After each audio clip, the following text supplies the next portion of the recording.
kaibigan, kumusta po kayong lahat? At syempre, ito po ako muli. Nagbabalik Gerald's TV at binabati ko po kayo ng isang mapagpalang araw sa inyong lahat. San mga sulok po kayo ng mundo naroon, ano man ang iyong ginagawa sa mga oras na ito. Kung dyan po sa inyo ay umaga, tanghali o gabi, lagi nyo pong tatandaan ay mag-iingat po kayo palagi. At ngayon mga kaibigan, ay meron po tayong kaunting reaksyon at ito nga po ay patungkol dito sa ating prinsesa. Walang iba mga kaibigan kundi si Rina, no?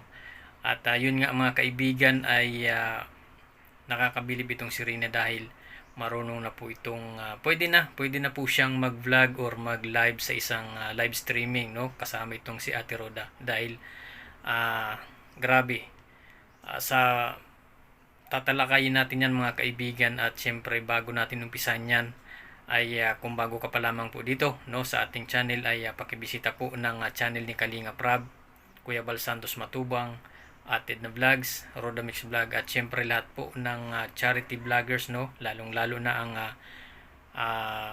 charity vlogger ng Kalingap, no, ay suportahan po natin at bisitahin nyo po ang kanilang mga channel.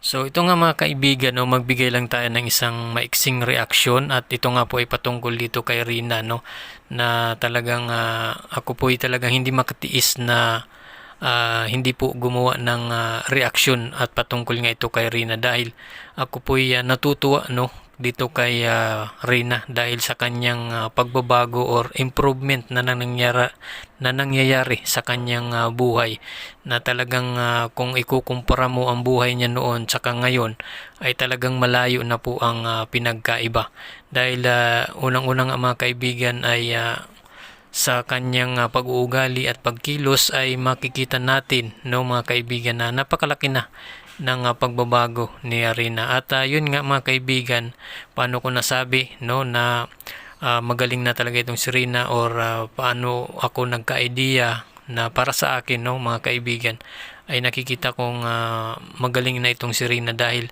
napanood ko siya, no, sa live nila or sa video nila ni Roda Mix Vlog, sa vlog ni Roda Mix Vlog, na silang dalawa nga po ay nag-unboxing ng mga bigay ng mga mababait na sponsor, no, dito kay Rina. At doon ko nakita kay Rina mga kaibigan, no, sa itsura niya, sa mukha niya, na kapag umaharap siya ng camera ay talagang kung makikita mo ay pwede na po siya, no, para sa akin pwede na po siyang mag-vlog, no, dahil nakangiti siyang nakaharap sa camera, maganda yung aura niya at isa pa maganda talaga si Rina, no, sa mukha niya, napakaganda at laging nakangiti sa camera kaya natutuwa ako, no, na nakikita siya na ganito. Good morning everyone! Ayan, dahil maulan po, so nandito kami sa bahay. Good morning ka. Good morning po. Dumating na parcel, ayan, isang araw po po dumating pero hindi pa namin binubuksan. At yun nga mga kaibigan, no, napanood nyo naman at mapapansin nyo talaga na napakaganda tingnan ni Rina, no, sa camera at talagang lagi siyang nakangiti at yung aura ng mukha niya ay nakakatuwa at parang nakaka-good vibes, no, kung papanoorin mo siya. Na para sa akin mga kaibigan, no, ay pwede na siyang pwede na po siyang mag-vlog or mag-live, no, isama siya ni, sa bagay lagi naman siyang kasama minsan ni Roda Mix Vlog sa live ni Ate Roda, no, kaya siguro nasanay na itong si Rina. Pero talagang 'di ba, napakaganda tingnan na yung dating Rina na hindi kumikibo, na parang nahihiya, hindi nagsasalita, no, pero ngayon, no, napaka ganda ng tingnan ngayon ni Rina. Ang laki na po talaga ng pagbabago.